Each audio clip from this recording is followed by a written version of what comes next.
मैत्री भजत अखिल जयते मैत्री भजत अखिल जयते आत्मवदेव परान विपश्यत आत्मवदेव परान विपश्यत युद्धं त्यजत स्पर्धां त्यजत युद्धं त्यजत स्पर्धां त्यजत त्यजत परेष्वक्रममाक्रमणं त्यजत परेष्वक्रममाक्रमणं मैत्रीं भजत अखिल जयते मैत्रीं भजत अखिल जयते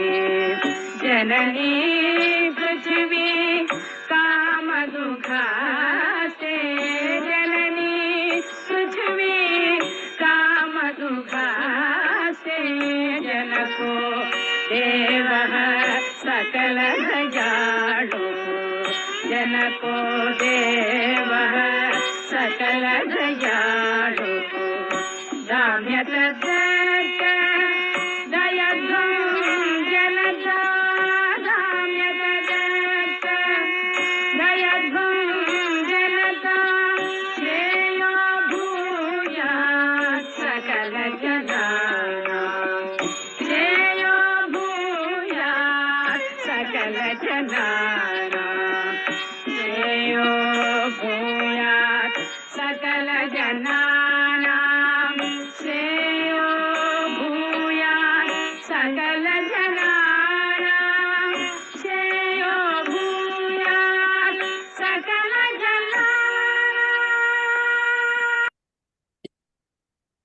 நேயர்கள் அனைவருக்கும் வணக்கம். இது லண்டனிலிருந்து முழங்கும் ஞானமயம் ஒலிபரப்பு.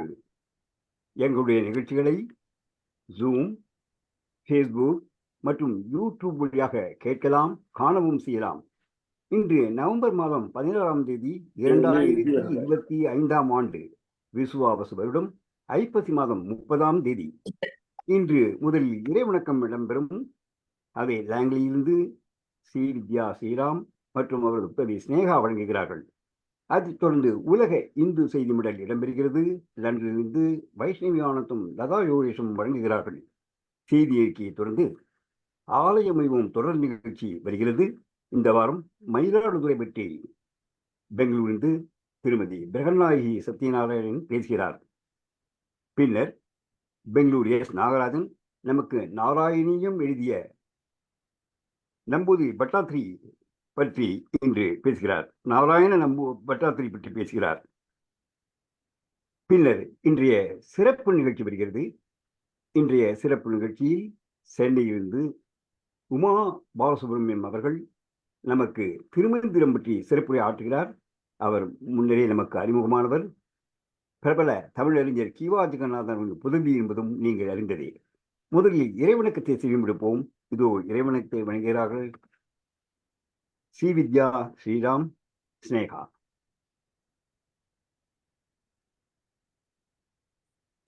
ஆறுமுகம் ஆறுமுகம் ஆறுமுகம் ஆறுமுகம் ஆறுமுகம் ஆறுமுகம் என்று பூதி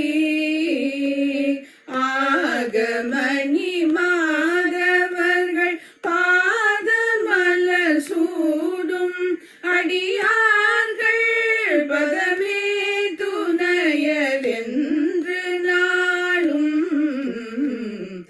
ஏறுமயில் வாகன குகாசரவனாயனது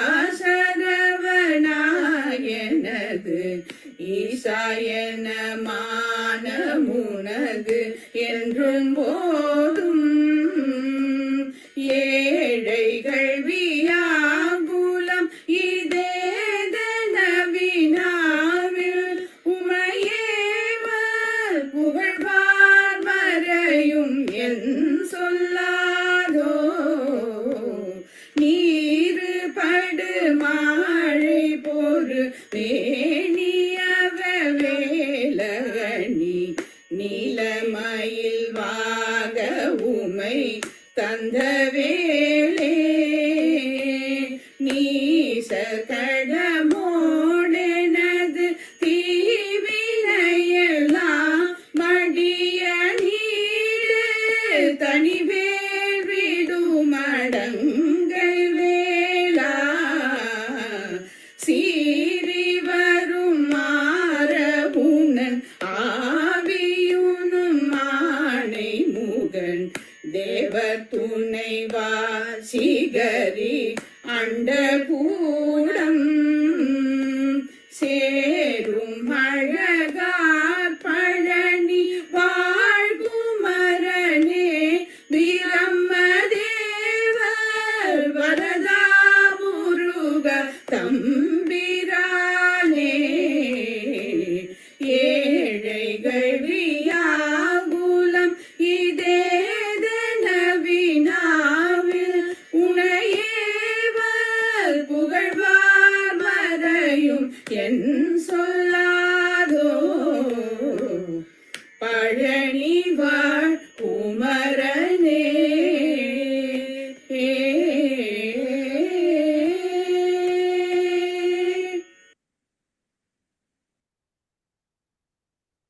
அருமையான திருப்புகழை பயனாளர்கள் லாங்லியிலிருந்து ஸ்ரீவித்யா ஸ்ரீராம் அவரது புதல்வி ஸ்னேகா இருவரும் அருமையான ஒரு பாடலை கேட்டோம். ஏழைகள் வியாகுலத்தை போக்கும் பழனிமலை வேலனை பற்றி பாடினார்கள். நேரே அடுத்தபடியாக நாம் இன்று உலக இந்து செய்தி மேடலை சேமிப்போம். அதை வைஷ்ணவி ஆனந்தும் லதா யோகேஷும் வழங்குகிறார்கள். அதைத் தொடர்ந்து பிரகநாயகி சத்யநாராயணன் இன்று மயிலாடுதுறை ஆலயம் பற்றி பேச இருக்கிறார். அதைத் தொடர்ந்து பெங்களூர் நாகராஜன் நமக்கு நாராயணம் எழுதிய நாராயண பட்டாத்திரி பற்றி பேச இருக்கிறார். பிறகு இன்றைய சிறப்பு நிகழ்ச்சி வருகிறது. இன்றைய சிறப்பு நிகழ்ச்சியில் நாம் திருமந்திரம் முறையை திருமதி உமா பாலசுப்ரமணியம் அவர்களிடமிருந்து கேட்க இருக்கிறோம். இதோ முதலில் உலக இந்து செய்திமடல் இப்போது கேட்கிறோம்.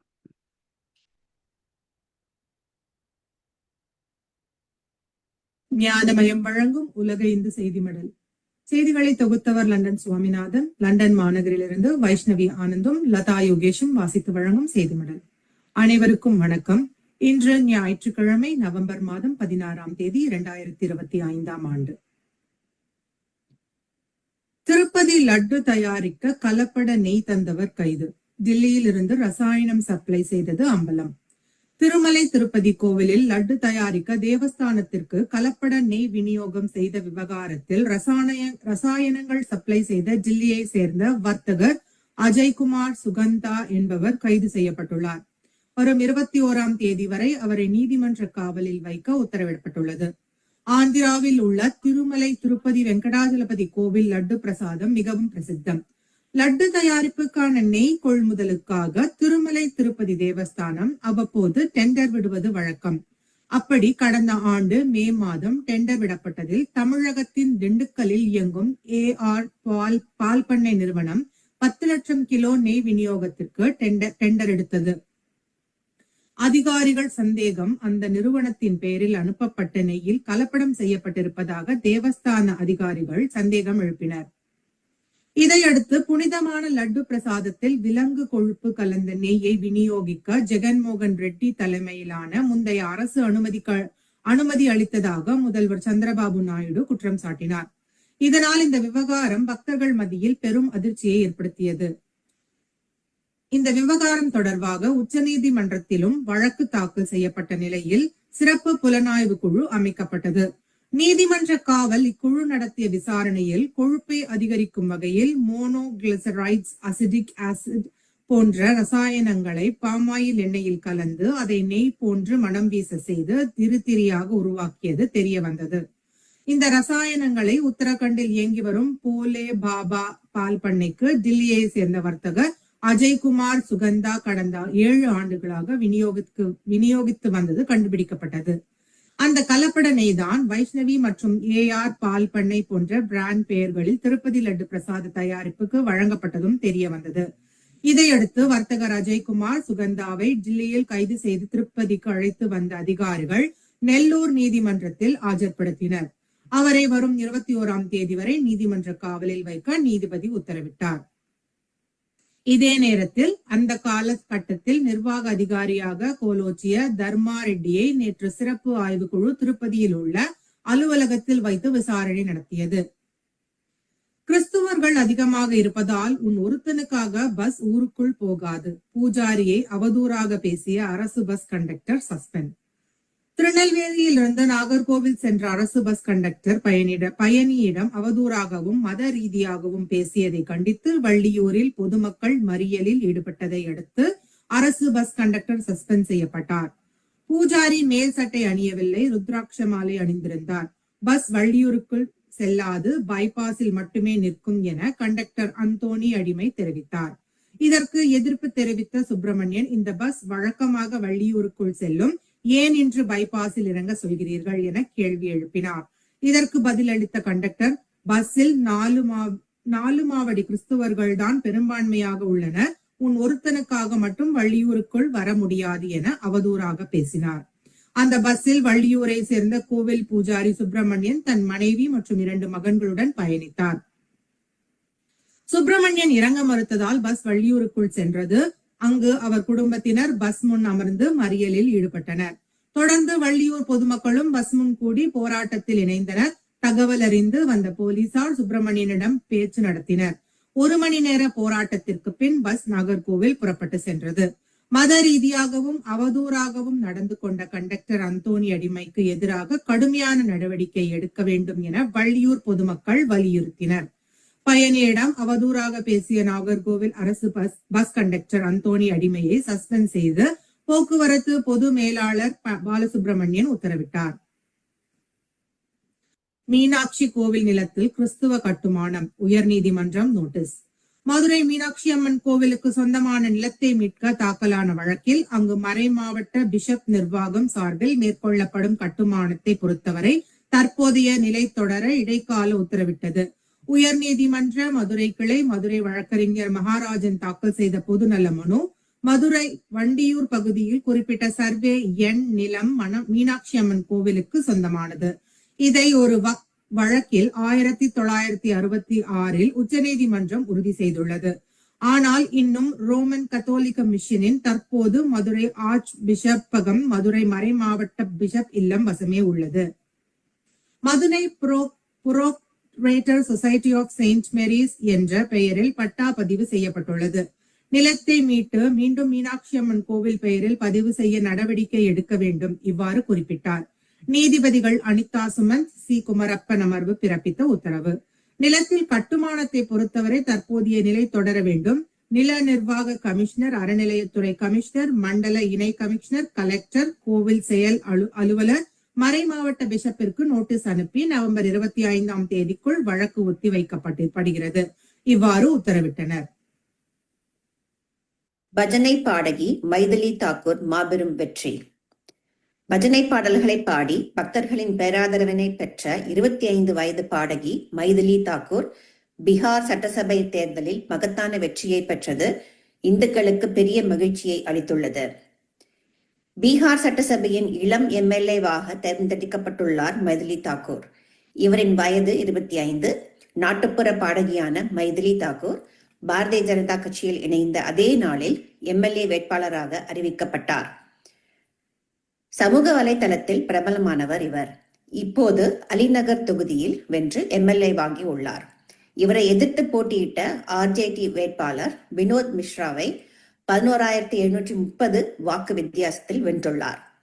ஹிந்தி, போஜ்புரி, மைதிலி, அவதி மொழிகளில் உள்ள கிராமப்புற பாரம்பரிய பாடல்களை பாடி வெறும் புகழ் பெற்றவர் இவர். இதன் மூலம் பீகார் அரசியலில் மிக இளம் வயது எம்எல்ஏ என்ற பெருமையை அவர் பெற்றுள்ளார். இத்தனைக்கும் அவர் ராஷ்டிரிய ஜனதா தள வேட்பாளரும் மூத்த அரசியல்வாதியுமான வினோத் மிஸ்ராவை எதிர்த்து களம் கண்டார். அலிநகர் தொகுதி ஆர்ஜேடியின் கோட்டை என்று வர்ணிக்கப்பட்ட தொகுதியாகும். பீகாரின் மதுபானி மாவட்டம் பெனிப்பட்டி என்ற ஊரில் 2000 ஆண்டு பிறந்தவர் மைதிலி தாக்கூர். இசைத்துறையில் தமக்கு என தனியிடம் பிடித்தவர். டெல்லி பல்கலைக்கழகத்தில் 2022ஆம் ஆண்டு பட்டப்படிப்பை முடித்தவர். 100க்கும் மேற்பட்ட வீடியோக்களை பதிவேற்றி அதன் மூலம் குறிப்பிடத்தக்க ரசிகர்கள் வட்டத்தை உருவாக்கி கொண்டவர். 2021ஆம் ஆண்டு சங்கீத நாடக அகாடமியின் உஸ்தாத் பிஸ்மில்லா கான் யுவ புரஸ்கார் விருதை இவர் வென்றார். திருப்பதி கோவிலுக்கு அமைச்சர் நேரு ரூபாய் 44 லட்சம் நன்கொடை. அமைச்சர் KN நேரு திருப்பதி கோவிலுக்கு வரும் பக்தர்களுக்கு அன்னதானம் வழங்க 44 லட்சம் ரூபாய் வழங்கியதாக புகைப்படம் ஒன்று சமூக வலைதளங்களில் வைரலாகி வருகின்றது. தமிழக நகராட்சி நிர்வாகத்துறை அமைச்சரும் திமுகவின் முதன்மை செயலாளருமான KN நேரு தனது பிறந்த நாளை கொண்டாடினார். திருமலையில் வைக்கப்பட்டுள்ள டிஜிட்டல் பலகையில் KN நேருவின் பெயர் மற்றும் அவர் வழங்கிய நன்கொடை குறித்த விவரங்கள் ஒளிபரப்பப்பட்டது. லண்டனில் வரும் வெள்ளிக்கிழமை முதல் 3 நாட்களுக்கு டாக்டர் உடையலூர் கல்யாணராமன் தலைமையில் ராதா கல்யாண மகோத்சவம் நடைபெற உள்ளது. லண்டனில் வெம்ப்லி பார்க் ஸ்டேஷனிலிருந்து நடக்கும் தூரத்தில் உள்ள சத்தவிஸ் பட்டிதார் ஹாலில் இந்த வைபவம் 3 நாட்களுக்கு காலை முதல் மாலை வரை நடைபெறுகிறது. அனுமதி இலவசம் என்ற போதிலும் முன்னதாக பதிவு செய்வது அவசியம். ஸ்ரீ ராதா கல்யாணம் .uk என்ற இணையதளத்தில் பதிவு செய்யலாம். நன்கொடைகள் வரவேற்கப்படுகின்றன. கிறிஸ்துவ முஸ்லிம் கவுன்சில்கள் கருத்தரங்கம். அமெரிக்க இந்து அமைப்புகள் கடும் கண்டனம். கலிபோர்னியாவில் கிறிஸ்தவ மற்றும் முஸ்லிம் கவுன்சில்கள் இணைந்து நடத்திய கருத்தரங்கில் இந்து மதத்தை ஆயுதமாக்குதல் என்ற தலைப்பிலான கருத்தரங்கம் நடத்தியதற்கு அமெரிக்க இந்து அமைப்புகள் கண்டனங்களை தெரிவித்துள்ளன. அமெரிக்காவின் கலிபோர்னியா மாகாணத்தில் நியூயார்க் மாகாண சர்ச் கவுன்சிலின் மத தேசியவாத திட்டம் அமைப்பினரும் இந்திய அமெரிக்க முஸ்லிம் கவுன்சிலான IAMCயும் இணைந்து கருத்தரங்கம் ஒன்றுக்கு ஏற்பாடு செய்திருந்தன.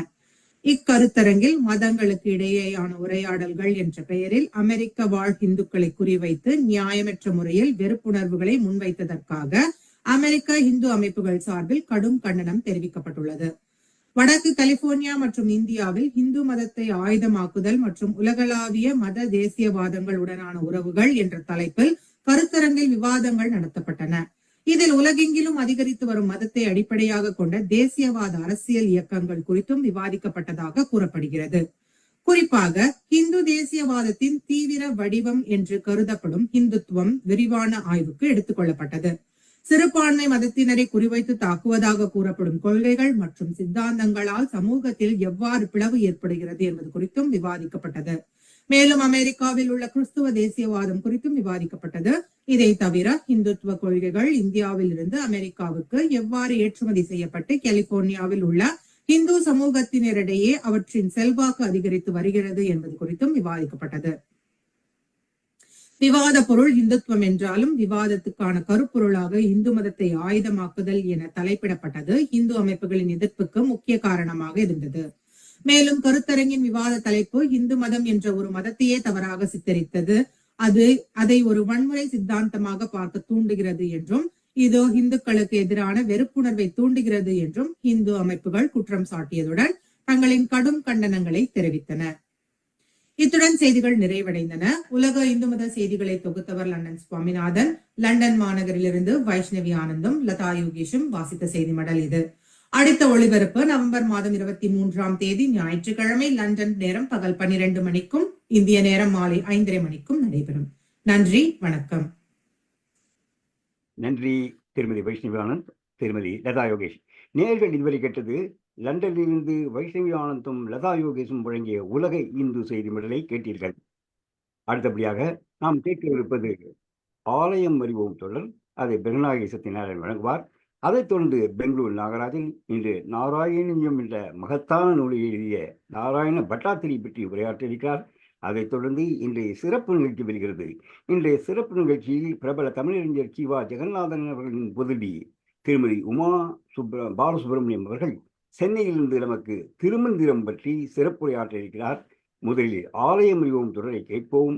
இதோ பிரகநாயகி சத்யநாராயணன் வழங்குகிறார். ஆலயம் அறிவோம் வழங்குவது பிரகநாயகி சத்யநாராயணன்.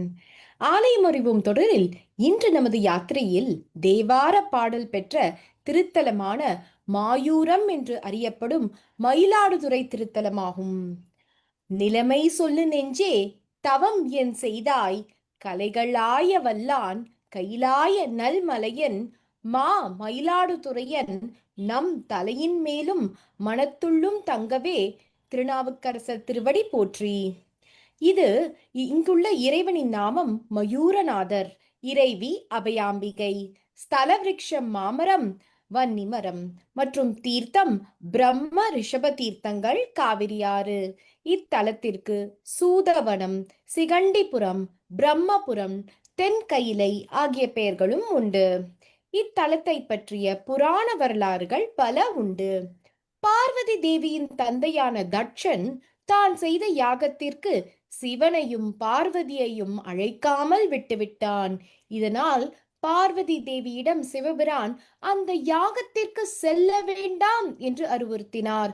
ஆனால் தந்தை நடத்தும் யாகமாதலால் பார்வதி அங்கே சென்றார். அங்கு தட்சன் பார்வதியை மதிக்கவில்லை. இதனால் கோபமடைந்த சிவபிரான் பார்வதி தேவியை மயில் வடிவில் பிறக்குமாறு சாபமிட்டார். சிவனிடம் தேவி மன்னிப்பு கோர மனமிறங்கிய சிவபிரான் சாபத்தின் காலத்தை சுருக்கினார். மயில் வடிவம் கொண்ட தேவி சிவனை லிங்க வடிவில் பல தலங்களில் வழிபட்டார். அவற்றுள் மயிலாப்பூரில் உள்ள கபாலீஸ்வரர் கோவிலும் மயிலாடுதுறையில் உள்ள மயூரநாத சுவாமி திருக்கோவிலும் குறிப்பிடத்தக்கவை ஆகும். இங்குதான் பார்வதி தேவி தன் சாப விலக்கை பெற்றார். தன் இயல்பான வடிவமான அபயாம்பிகையாக சிவபிரானுடன் தேவி இணைந்தது இங்குதான். இதனால்தான் இங்கு சிவபிரான் மயூரநாதர் என்ற பெயரை பெற்றார். 9 நிலையுள்ள ராஜகோபுரத்தை இங்குள்ள கோவில் கொண்டுள்ளது. கோவிலின் உள்ளே செல்லும் போது குளம் இடதுபுறத்தில் அமைந்துள்ளது. அடுத்துள்ள கோபுரம் 3 நிலைகளை கொண்டுள்ளது. அடுத்துள்ள மண்டபத்தில் கணபதி சந்நிதி உள்ளது. சந்நிதிக்கு முன் பலிபீடமும் மூஞ்சூரும் உள்ளன. இடதுபுறம் சுப்பிரமணியர் சந்நிதி உள்ளது. இங்கு பலிபீடம், நந்தி, 2 கொடி மரங்கள் உள்ளன. அடுத்து நுழைவாயில் உள்ளது. அதை கடந்து சென்றால் வலப்புறம் அதிகார நந்தி உள்ளது. பிரகாரத்தில் பதஞ்சலி, வியாக்கிரபாதர், ஞானசம்பந்தர், திருநாவுக்கரசர், 63 நாயன்மார்கள் ஆகியோருடன் பல லிங்கங்கள் காட்சி தருகின்றன. கர்ப்ப கிரகத்தில் மயூரநாதர் காட்சி தருகிறார். தொடர்ந்து நடராஜர், விநாயகர், தட்சிணாமூர்த்தி உள்ளிட்ட பல தெய்வங்களும் காட்சி தருகின்றனர். அடுத்து அபயாம்பிகை சந்நிதி அமைந்துள்ளது. இங்கு பிரகாரத்தில் லிங்கோத்பவர், வள்ளி தேவயானையுடன் சுப்பிரமணியர், விநாயகர் ஆகியோரின் சந்நிதிகள் உள்ளன. இங்கு காவிரி ஆறு குறுகிய அளவில் ஓடுகிறது. காவிரியை பற்றிய வரலாறு ஒன்று உண்டு. ஒரு அசுரன் காவிரி ஜலத்தை குடிக்க ஆரம்பித்தான். பரமசிவன் அவனை வதம் செய்து அந்த தீர்த்தத்திலேயே வசித்தார். இந்த இடம்தான் மயூரம். இங்கு ஸ்நானம் செய்து மயூரநாதனை வழிபட்டால் சகல பாவங்களும் நீங்கும் என்பது ஐதீகம். தேவி மயில் ரூபமெடுத்து சிவபிரானை பூஜித்த தலம் இது. இங்குள்ள முக்குருணி பிள்ளையார் பிரபலமானவர். கோவிலின் வடகோடியில் ஆதி மயூரநாதர் என்னும் சந்நிதி உள்ளது. இங்குதான் துலா ஸ்நானம் பூர்த்தி ஆகிறது என்பது ஐதீகம். தேவலோக ரம்பை காவிரியில் ஸ்நானம் செய்து தனது கல் உருவம் நீங்க பெற்ற தலம் இது. காவிரியின் துலா ஸ்நான கட்டத்திற்கு ரிஷப கட்ட தீர்த்தம் என்ற பெயர். இங்கு மயிலம்மை சந்நிதியையும் சட்டநாதரையும் கடைமுகத்தன்று அல்லது அதற்கு மறுநாள் நிச்சயம் தரிசனம் செய்ய வேண்டும். அப்படி செய்யாவிட்டால் துலா ஸ்நான பலன் கிடைக்காது என்று சொல்லப்படுகிறது.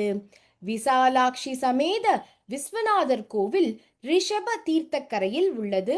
சூரியன், சந்திரன், நவக்கிரகங்கள், புலஸ்தியர், வியாசர், சூதர், சௌனகர் உள்ளிட்டோர் காவிரியில் ஸ்நானம் செய்து மயூரநாதரை தரிசித்து தங்கள் இஷ்ட பலனை அடைந்தனர். மாயூரம் காசிக்கு சமமான ஸ்வேதாரண்யம், பஞ்சநதம், கௌரி மாயூரம், அர்ஜுனம், சாயாவனம், ஸ்ரீவாஞ்சியம் ஆகிய 6 தலங்களுள் ஒன்றாக அமைகிறது. பிராமி, மகேஸ்வரி, கௌமாரி, வைஷ்ணவி, வாராகி, இந்திராணி, சாமுண்டி ஆகிய 7 மாதர்கள் மாயவரம் மற்றும் அருகில் உள்ள கோவில்களில் வழிபட்டுள்ளனர். இதில் சாமுண்டி மாயவரம் கோவிலில் வழிபட்டுள்ளார். இத்தலத்தில் திருஞான சம்பந்தரும் திருநாவுக்கரசரும் பதிகம் பாடி அருளியுள்ளனர். 1000 ஆனாலும் மாயவரமாகாது என்ற வழக்கு மொழி ஒன்றே மாயவர தலம் பற்றி சிறப்பை நன்கு விளக்கும். காலம் காலமாக ஆயிரக்கணக்கான பக்தர்களுக்கு அருள் பாலித்து வரும் மயூரநாதரும் அபயாம்பிகை அம்மையும் அனைவருக்கும் சர்வ மங்களத்தை தர ஞானமயம் சார்பில் பிரார்த்திக்கின்றோம். நன்றி, வணக்கம்.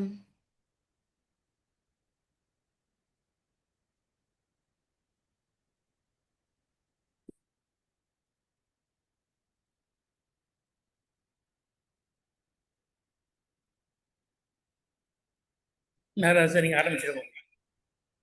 ஹலோ, அன்பார்ந்த தமிழ் நெஞ்சங்களே, திரு கல்யாண்ஜி அவர்களே, திரு லண்டன் சுவாமிநாதன் அவர்களே, வணக்கம், நமஸ்காரம். இன்று நாம் நாராயணியம் என்ற அற்புதமான நூலை உலகிற்கு தந்து அருளிய நாராயண பட்டத்திரியின் வாழ்க்கை வரலாற்றை பற்றி சற்று சிந்திப்போம். நாராயண பட்டத்திரி கிபி 1560ஆம் ஆண்டு கேரளாவில் உள்ள மேல்புத்தூர் என்ற ஊரில் ஒரு பிராமண குடும்பத்தில் அவதரித்தார். இவரது தந்தையார் மாத்ருதர் மிகச்சிறந்த பண்டிதர். நாராயணர் அவரிடமே கல்வி பயின்றார். ரிக்வேதத்தை மாதவாச்சாரியார் என்பவரிடம் முறையாக பயின்றார். தர்க்க சாஸ்திரத்தை தாமோதராச்சாரியார் என்பவரிடம் கற்றார். வியாகரணத்தை அச்சுத பிஷாரடி என்பவரிடம் கற்றார். இப்படி அனைத்து சாஸ்திரங்களையும் இதிகாச புராணங்களையும் தனது 16 வயதுக்குள்ளாகவே கற்று மிக பெரும் பண்டிதராக அவர் திகழ்ந்தார்.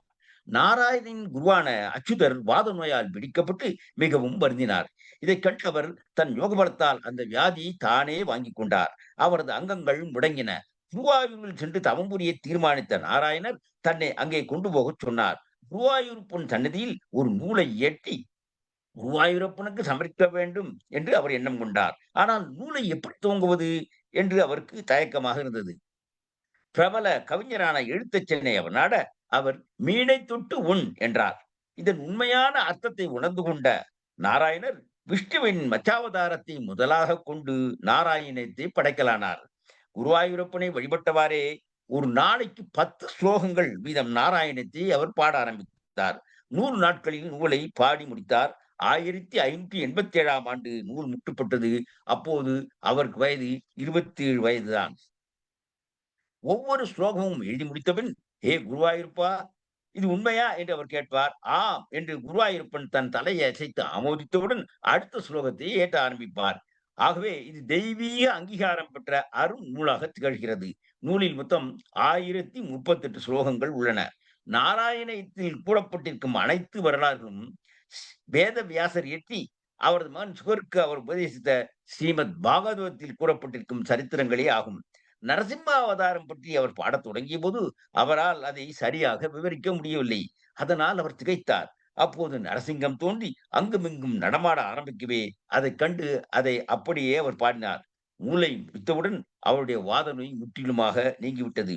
நாராயணியத்தை பாராயணம் செய்தாலும் அதை படிக்க கேட்டாலும் ஐஸ்வர்யம் பெருகும், கொடிய வியாதிகள் நீங்கும், கிரக பீடைகள் நீங்கும், உத்தியோக உயர்வு கிடைக்கும், ஆண் பெண் இருவாளால் தக்க முறையில் விவாகம் நடக்கும், புத்திர சந்தானம் உண்டாகும், நீண்ட ஆயுள் ஆரோக்கியம் கிடைக்கும் என்று இப்படி பலவாறாக பலன்களை பல சுதி கூறுகிறது.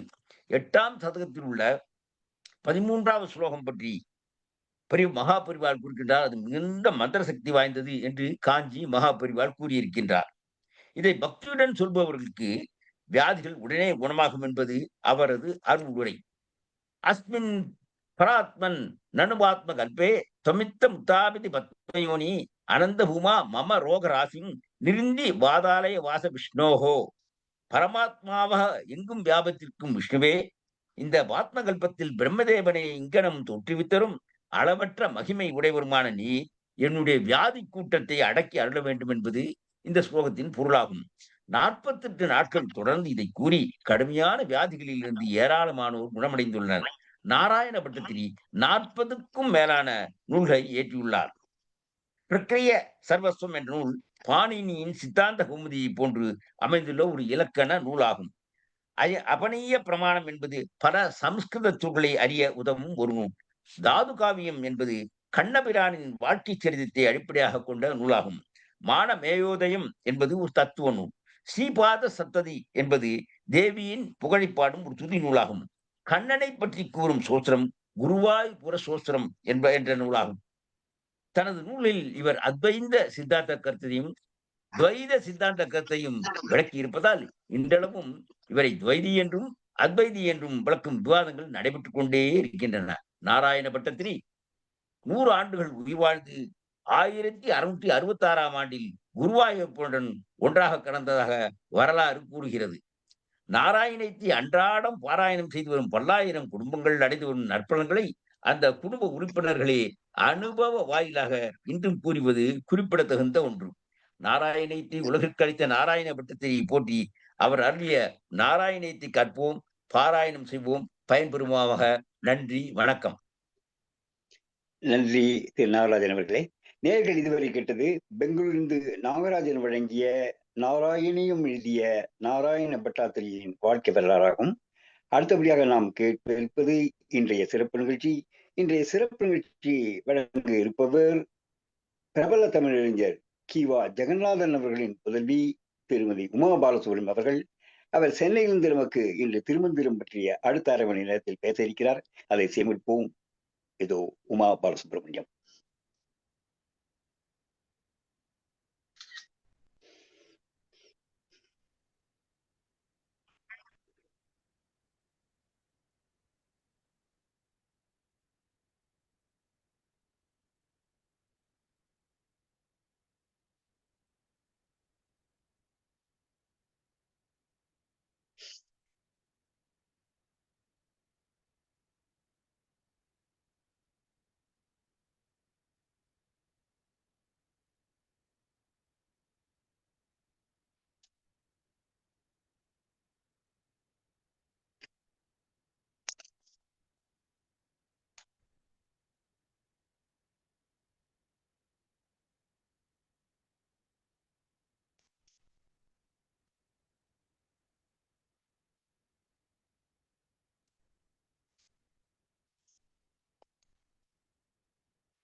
மின்சார தடை ஏற்பட்டிருப்பதால்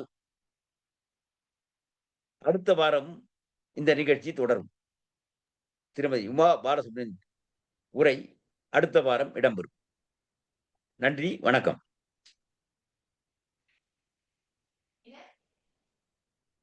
இத்துடன் இந்த நிகழ்ச்சி நிறைவுறுகிறது.